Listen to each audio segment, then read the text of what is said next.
Continuamos en la pantalla de Canal E con información de economía y de finanzas. Santiago, ahora sí, estamos juntos una vez más en esta tarde para afrontar diferentes temas y tenemos en comunicación inicialmente a Augusto Salvato, que es consultor en economía del conocimiento. Augusto, ¿cómo estás? ¿Qué tal? ¿Cómo están? Un placer conversar con ustedes. Muy bien, gracias por el tiempo. Hablemos acerca de aquellas profesiones que cobran mayor valor con el paso del tiempo y con el desarrollo de las innovaciones tecnológicas, la inteligencia artificial, la ciberseguridad. Bueno, ¿cuáles son esas profesiones que se acercan a ser justamente el auge en los próximos años?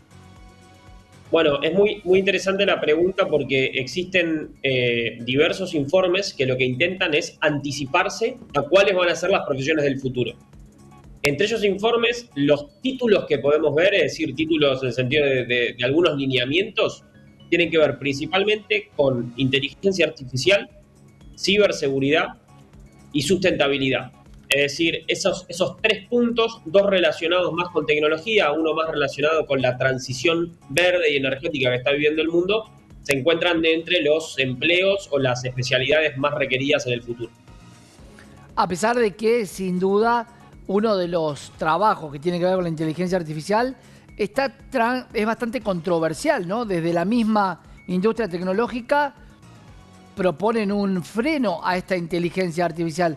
Augusto, ¿cómo ves ese desarrollo? ¿Hay un freno para ir desarrollándolo de una manera más paulatina o para qué planteó la industria un freno a esto? Bueno, es un punto muy controversial el que mencionás porque efectivamente algunos representantes de la industria han pedido un freno para generar un desarrollo con un marco legal un poquito más desarrollado. El problema con eso es que hay muchos proyectos que están en marcha, es decir, nosotros cotidianamente estamos usando la inteligencia artificial y ese freno que se pidió fue más bien para lo relacionado con la inteligencia artificial generativa, que es lo que nosotros vemos en plataformas como ChatGPT, como Dalí, es decir, que generan imagen, texto o sonido a partir de un comando, lo que se llama un prompt. Pero dicho esto, existen muchos trabajos relacionados con la tecnología y con la inteligencia artificial específicamente que están surgiendo y pueden surgir en distintos ámbitos. Es decir, no solamente personas que van a desarrollar tecnología, es decir, alguien que va a estar programando en Python, por ejemplo, sería alguien que trabaja con inteligencia artificial, sino también personas en todos los ámbitos, marketing, medicina, economía, educación, etcétera, etcétera, que van a usar y están usando hoy inteligencia artificial. Augusto, a partir de ese uso de la inteligencia artificial en diferentes ámbitos, ¿qué se vislumbra en relación a un tema recurrente, ¿no? Cuando hablamos de esto, que es la empleabilidad y las herramientas que deben tener los profesionales, que hoy ya son profesionales, de cara al futuro para adaptarse a las nuevas tendencias y a las nuevas labores? Es un gran punto, porque si nosotros nos ponemos a pensar hoy, hace 20 años, cuántas profesiones de las que hoy existen no existían, podemos encontrar un montón. Sí. Por ejemplo, todo lo que estamos haciendo hoy acá, ¿no? Esta comunicación virtual no podría ser posible y muchas de las cosas que hoy se hacen en un periódico, la forma en que se analiza el mercado, no se podrían hacer sin la intermediación tecnológica, es decir, se hacían de manera distinta. Todo eso, todos nosotros hemos sido de alguna manera educados en un mundo del siglo XX o principios del siglo XXI a lo sumo, un mundo, si se quiere, 3.0, por decirlo de alguna forma, Sí. en el mejor de los casos. Entonces, el sistema educativo, en nuestro caso, no nos formó ni nos preparó para este tipo de nuevas profesiones, y sin embargo nosotros de alguna manera nos fuimos adaptando. El gran desafío que tiene hoy el sistema educativo es intentar formar profesionales que van a ser parte de la fuerza laboral de nuestro país y del mundo hasta el año 2070, 2080. Eso es algo absolutamente complejo porque hoy no tenemos ni la menor idea de cuáles van a ser los trabajos en ese Claro. momento. Por lo cual lo que se tiende a creer en este punto es que lo mejor que se puede hacer es formar profesionales que sepan autoaprender, desaprender y principalmente empezar a incorporar nuevas habilidades permanentemente. Augusto, me quiero quedar con la palabra esa que acabas de decir, auto. La tecnología está en nuestras manos, por supuesto, herramientas. Pero ¿qué pasa cuando las manos sean la tecnología? Cuando tengamos autómatas que esa parte de la tecnología, por lo menos acá en la Argentina, se la ve un poco más relegada. ¿Qué va a pasar con los autómatas del futuro que además tengan inteligencia artificial? Bueno, es un tema interesantísimo porque en un informe que se realizó en el año 2018, el Banco Interamericano de Desarrollo dijo que el 65% de los empleos de la Argentina sufrían riesgo de automatización para el año 2030. Es decir, Claro. estamos a la vuelta de la esquina, ¿no? El 65% de los empleos de ese momento. Entonces, evidentemente, un montón de trabajos hoy están cambiando y se están transformando. Los estudios más serios sobre ese tema lo que nos dicen es que no se van a reemplazar linealmente trabajos, sino más bien tareas. Y en ese sentido se calcula que hoy, a día de hoy, o sea, 2023, más o menos entre el 45 y el 48% de las tareas que se realizan cotidianamente en el trabajo las realizan máquinas o se realizan con intermediación de máquinas. Ese número tiende y promete seguir creciendo, pero de ninguna manera, o al menos no lo que muestran distintos tipos de estudios al respecto, van a reemplazar al trabajo humano, sino que el trabajo humano se va a ir reconvirtiendo. Y eso, para eso es muy importante tener o planificar desde las organizaciones y desde el sector público cómo vamos a ayudar a esa fuerza laboral a reconvertirse. Claro, porque lo complicado es esto, limitemos el mundo a un lugar donde trabajan 3 personas o hacen 3 turnos y hoy vamos a hacer una casa de comidas rápidas. Hoy hay un robot que hace cocina, sazona, o sea, tiene el parámetro para poder condimentar, prepara, hace todas las preparaciones y las deja directamente sobre la mesa. ¿Qué pasa con esas 3 personas que antes trabajaban ahí? ¿De qué pueden trabajar si antes eran los que cocinaban? Y ese es el gran dilema, porque se plantea, va a haber nuevos trabajos. ¿Cuáles? Bueno, hay dos respuestas a eso. Una primera respuesta puede tener que ver o tiene que ver con trabajos que requieran mayor intermediación humana. Es decir, por ejemplo, para dar un ejemplo muy concreto, hay un montón de personas que en su momento, en los años 60, 70, trabajaban de cajeros en un banco, ¿no?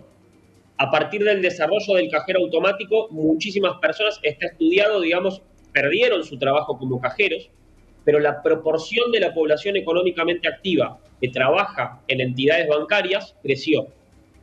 Algunas de esas personas, por ejemplo, trabajan desarrollando la experiencia del home banking, ¿no? Es decir, trabajan en tecnología. Otras de esas personas trabajan en seguridad o como ejecutivo de cuentas de las nuevas sucursales bancarias que surgieron a partir de los cambios y la expansión de los bancos gracias al surgimiento de los cajeros automáticos. Entonces, hay distintos tipos de empleos que van a surgir. Algunos mucho más técnicos, que van a poder cubrirlos una porción de la población, y otros quizás más relacionados con el trabajo humano, Claro. con la cercanía, con la capacidad de, por ejemplo, empatizar con un cliente, que eso es muy distinto a que te atienda una máquina. Entonces, por esos dos carriles se van a mover los trabajos del futuro probablemente. Augusto, hay tareas sociales que, como decías, no se reemplazan, pero hay otras que, al ser más mecánicas, sí. Y un ejemplo claro tiene que ver no solamente con el que daban recientemente, sino también con una noticia que se conoció hace poco, que un robot, por ejemplo, implantó el semen en una inseminación artificial. Entonces, ya se entra en el campo de la medicina en profundidad. Y en paralelo, lo que me gustaría saber, justamente en relación a esto que estamos hablando, es cómo la generación actual se va adaptando a estos cambios, pensando en que una cosa es pasar de ser cajero de banco a sociabilizar, a dar asesoramiento cara a cara. Y otra cosa es, por ejemplo, en el campo de la medicina, un cirujano. ¿Cuál es el siguiente paso si lo desplaza una máquina dentro de 15 años?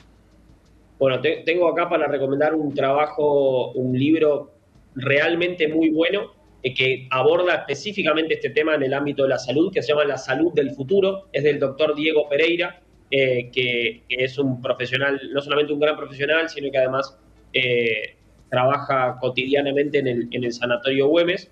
Y una de las cosas que se puede ver en ese sentido es que el uso de tecnologías emergentes, como por ejemplo la inteligencia artificial para automatizar ciertas tareas rutinarias de un profesional de la salud, permite justamente que este profesional se dedique a muchas otras cosas que hoy no puede hacer. Es decir, Ok. un profesional que hoy tiene que atender a mucha gente muy rápidamente, no puede dedicarle el tiempo a todas las personas, o el tiempo que quizás sería necesario a todos sus pacientes, con la ayuda de la tecnología para resolver estas tareas más mecánicas, por ejemplo, en lo que es el uso de computer vision, visión de computadora, para detectar anomalías en imágenes, ¿no? En imágenes médicas.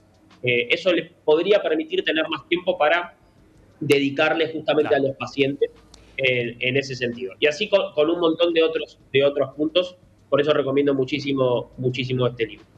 Augusto, a partir de esta intención que hay y de este auge que es palpable para los próximos años, ¿cuál es la postura y la posición en realidad de la Argentina de cara a una inversión para justamente potenciar la inteligencia artificial y que los empleados se distribuyan en otras tareas?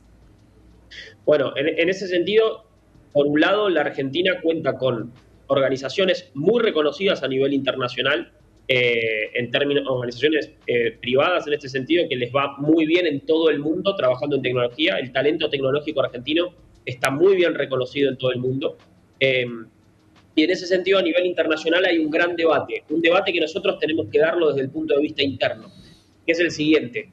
Son las propias organizaciones, las propias empresas las que tienen que acompañar en esa transición a sus empleados, a sus colaboradores, o es el Estado el que tiene que generar mecanismos de capacitación permanente. Bueno, en ese debate está todo el mundo. Algunos incluso plantean una solución intermedia y dicen que debería haber programas conjuntos donde el Estado y organizaciones apoyen a la formación permanente de los trabajadores, pero si hay algo que tenemos claro es que esa formación permanente es absolutamente necesaria. La forma en que se implemente dependerá Bien, obviamente de lo que cada Estado termine decidiendo, pero ningún país en los próximos años va a dejar de implementar esto. perfecto. Augusto, gracias por la claridad y por el tiempo. Por favor, un gran abrazo.